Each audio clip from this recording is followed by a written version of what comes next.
the Wearer Joker spanners. Disappointing, and I have damaged the jaws. Would I buy one? It looks like this. It looks very cool, but to be honest, and my tool of the year, without a doubt, hands down, is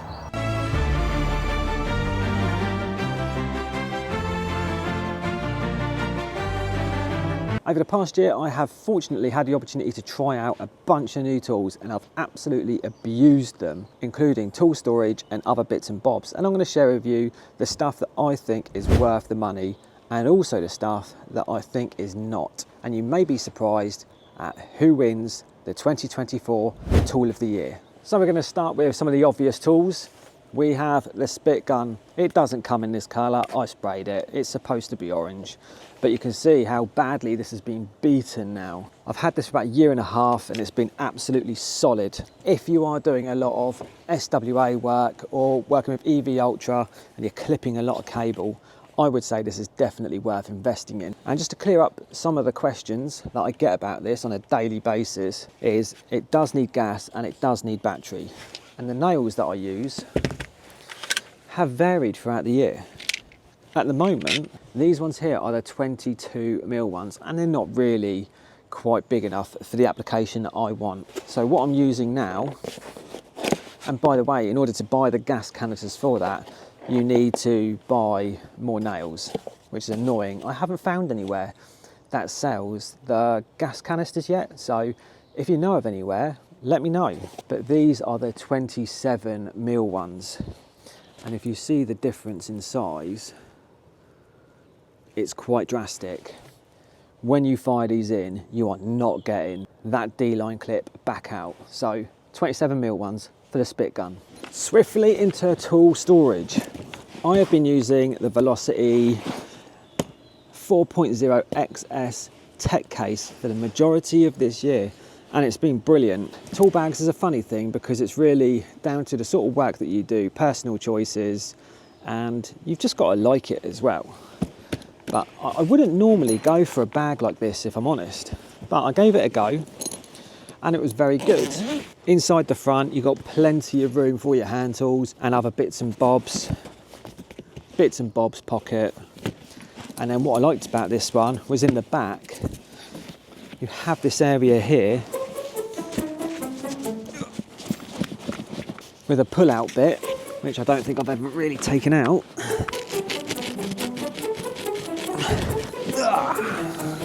There we go. Where you can put your hand tools and just put this where you're working with a Velcro thing so it'll sort of stand up.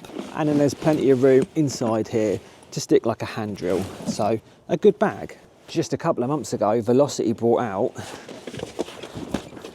this absolute beaut, which is the Rogue 2.0 XL. This is perfect for me and it's more my style of tool bag.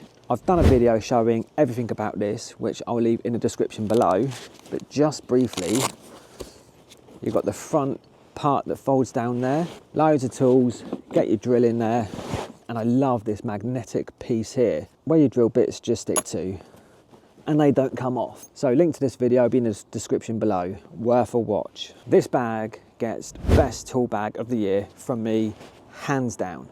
On to drills. This is the Milwaukee M12 battery drill driver. Used to be red. It comes with two little batteries, and this has actually been my primary drill of the year. It's been brilliant. I've got these DeWalt masonry drill bits which you don't need to use on hammer, which are absolutely fantastic. Let me show you one. They look like this. You don't need to use it on hammer, and they just go through brick and concrete so easily. So with this being so small, and I can just chuck it in a bag, it's just been brilliant. Other features is you can pop the front off, and you've got like a smaller drill bit, and it's got other adapters which I keep in here, like this angle bit, and this has got me out of trouble quite a few times this year. And you just pop it on like that, whatever way you want, probably not that way. Brilliant. worth a buy. I don't have any affiliate with Milwaukee whatsoever, which is why I spray it, because they pay other people fortunes. So I'm not advertising them for free, and I don't have any links for it. But if you look for one that looks like that without the 5, it's probably the right one. Best SDS drill bit, controversially, my 240 Makita SDS trumps any SDS drill that I've ever used. I've had so many comments this year about not using a battery SDS, but every day I'm drilling like 25, 32 or 20 mil either holes or core holes, and I've burnt out 2 battery SDS drills, both Makita. I don't rate them for what I do. This thing has been left in the rain, I've abused it, it just drops it everywhere, just keeps going, and it's like 100 quid in screw fix or something like that. Definitely worth a buy, even if you get it just as a backup for when your battery crap SDS drill dies. Which leads me on to the next product, which isn't really a tool. The AFRI 2.4 kilowatt battery, I've absolutely caned this year, and it's been brilliant. All year I've used my 240 drill on it, and what is really handy about having a battery on the back of the van is that I don't have to take my batteries in the house in the evening to charge them. I know you can charge them at your client's house if you want, but I think I'm not too keen on that, and some customers are a bit funny about you doing that. So every day I can just turn this on and start charging up my batteries, and I can run my kettle off it because it's such a big battery. I did buy one of those camping kettles. It's about a 2 kilowatt kettle, does the job. This is super expensive though. This is like over £1,000, and this was gifted to me, which is brilliant for me. Would I buy one? Not to run a drill, I wouldn't. So if I was going to purchase a battery for the back of the van, I might not get a 2.4 kilowatt one and save myself a few hundred quid. Now that I've got this on the back of the van, it's made my life so easy. I'd definitely want another one if this one ever died. So I do recommend this, but it is expensive and not really necessary. Hand tools that I think I couldn't really do without now, the D-Line EV Ultra cable stripper. You've probably seen me use this in loads of videos. To strip EV Ultra with this is so easy. It's in loads of my videos. Have a flick through the shorts, you'll see it in nearly all of them. This one I've had for about 2 years. Blade's still sharp. It's just brilliant, massive time saver. Get the Doncaster cables one though. I have sampled other ones and this one is the best. If you just Google it, you can find it online. Nipex grips. These ones I've had for years and they're brilliant. Last few months I've been using these limited edition smaller ones, and I prefer using these in a lot of applications because you still got like a big open jaw. If you can see the comparison, it is very rare that I need to do something up that big, and these are just easy to handle and a space saver in a tool bag. So maybe get yourself some of them. I do like these. Nipex Twin and Earth cable strippers. To be honest, I'm not really into these. They do a very good job of like breaking the cable, the insulation if you like, but half the time it's really hard to then pull that insulation off, and then you find that inner cores, the insulation's stretched. So something or nothing. Cutters, I've been using these ones and these. If I had a choice out of buying these two, these Nipex ones I think are like a couple of £100, and I have damaged the jaws. I don't know if you can see that. These are the Klein tool croppers, and you can get these for about 30, 40 quid or something. If I had the choice of buying these or these, definitely these. You can't beat old school. This flexi cable stripper, I think it's called an ergo stripper, not really sure, but it looks like that, and you just close it round the flex, twist it and pull it off. Brilliant, not too expensive, worth buying one of these. You will not damage the inner cores with this like you would if you were trying to score it or nip it with cutters, so definitely get one of these. Marksman chalk pens, love these. Half the time when you're marking on a brick wall, especially you get like freckled bricks and you can't find your pencil marks, or you just can't get your pencil into where you're trying to get it to, get yourself some of these. They are quite expensive for what they are, but they just make your life easier. Put the cost on the job. My velocity bucket, I'll leave in the description below a video of me showing you how I use this in a short. But I've always struggled with finding something to carry all my materials in with rather than just a cardboard box. That's fine if you want to use a cardboard box, but I don't always get a cardboard box. And I found this very useful to put in here, like my consumer unit, the breakers, terminal blocks, meter tails. I can fit all of that in here, carry it into my client's house, take it out, put a bin liner in here, install all my stuff, and then carry all the rubbish back out. It's an expensive bin, I know, but I found it extremely useful. And if you don't want to use it as a bin, then don't. It can be a tool bucket. Got plenty of pockets here to hook things in, another pocket here, and a nice solid base. It's one of those things that if you like tools like me, I'm a bit of a tool addict and I like being organised, clean and tidy. I can carry this into the wholesalers if I want and just load it up and walk back out. I like it. My personal opinion is it is worth a buy. And I don't like having bin liners in the house and they keep falling over. Where this keeps it upright, I just love it. Rumpotech cable roller. Game changer. You can use this on twin and earth cable, your cable drums, everything. Really easy. Definitely get one of these if you haven't. 10 out of 10. This might be a bit of a joint winner today because lots of the stuff I'm showing you is top notch. Pop-up workbench. Seconds to set up. Nice working platform to put your tools and equipment on. My days of picking stuff up off the floor is behind me. If I can keep things at this sort of height, better for me, probably better for you. And this will cost you about 40, 50, maybe 60 quid. I bought this a couple of years ago now. Worth every penny, just get one. This then leads me on to tool storage and organisation. These are the DeWalt T-stack drawers. These are the old ones though. I don't know what the new ones are like, but these have been absolutely mustard. Again, I've sprayed them. Sorry, DeWalt. Let me show you inside. I get these out for nearly every job that I do, rather than me carrying in lots of bits and bobs. So in my top drawer, I've got my drill bits, wood bits, cone cutters, hole saws, other bits.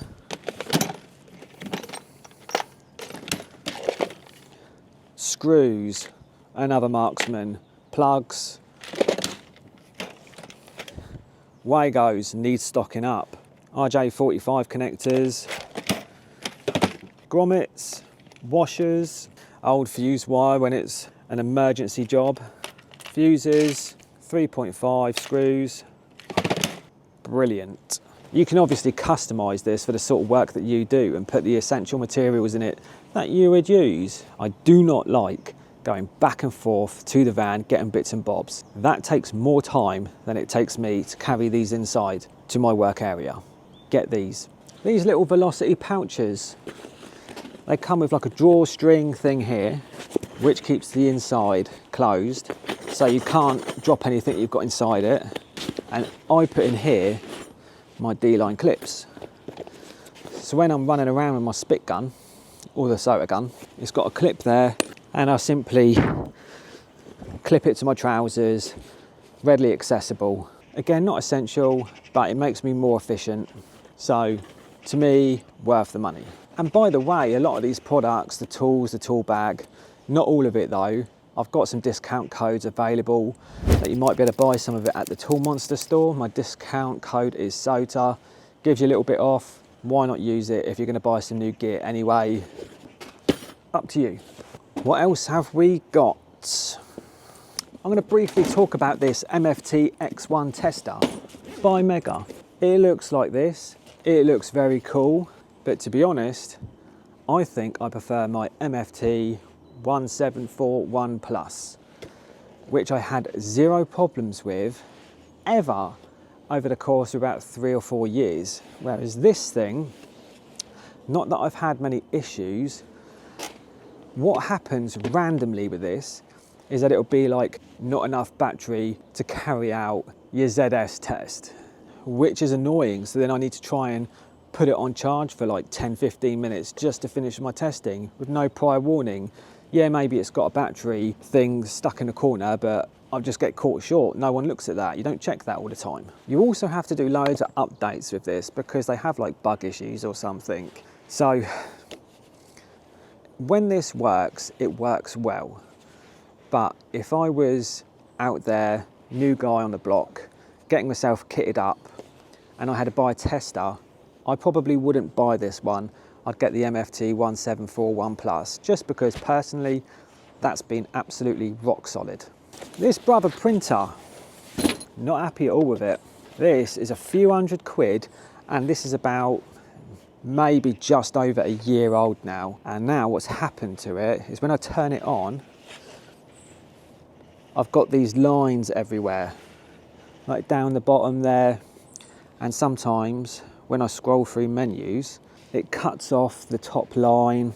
And at one of the Alex shows, I asked them about this and they weren't very helpful, if I'm honest with you. I asked them about if they would fix it under warranty. They weren't keen to do that. And the response I got was, does the app still work? Which I said yes. And they were kind of like, well, I don't see your problem. Not good enough. So if you're gonna spend a few £100 on a printer, maybe see if there's like some extra warranty or something available, but I probably wouldn't buy one of these again, or I might go for a cheaper model. A little bit disappointing, let down by customer service. The Wearer Joker spanners. Disappointing. These are super expensive. And to be honest, I wish I never bought them. I've only used them a couple of times. The way they work is the jaw opens up and then it just sort of locks. I prefer the old school spanners with one end being like a ring ratchet. These are well marketed, they look cool. They've got this whole Batman Joker thing going on. But personally, if I was you, don't waste your money on these. Not worth it. Before I get to the end of this video, I just want to say Happy New Year to everyone. Get out there, smash 2025. I champion all of you.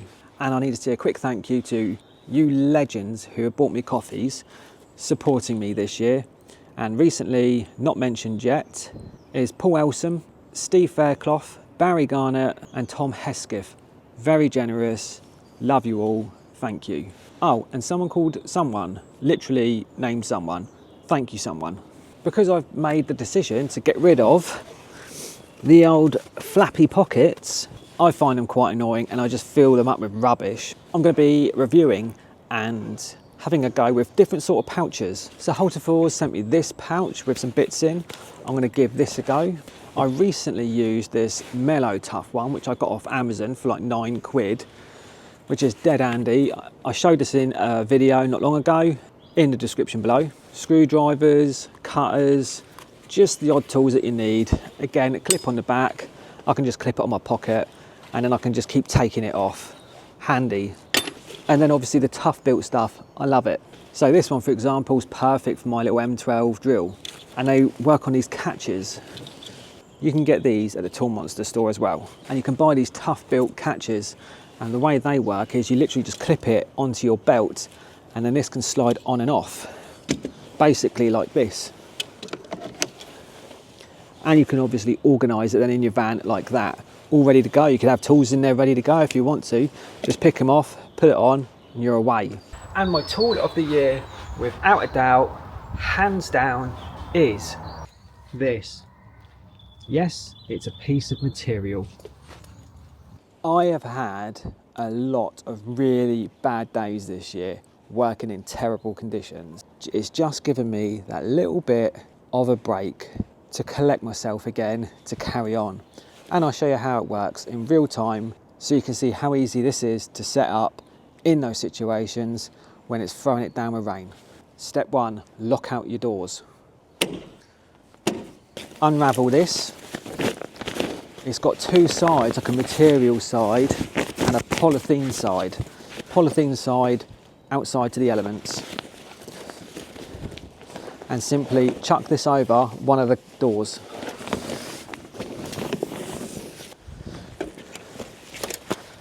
And on these straps, you have these little hooks and a hook underneath the door. Can you see that? No. One there and one there. Lift it over. And then the same again on this side. You have a bit of excess here.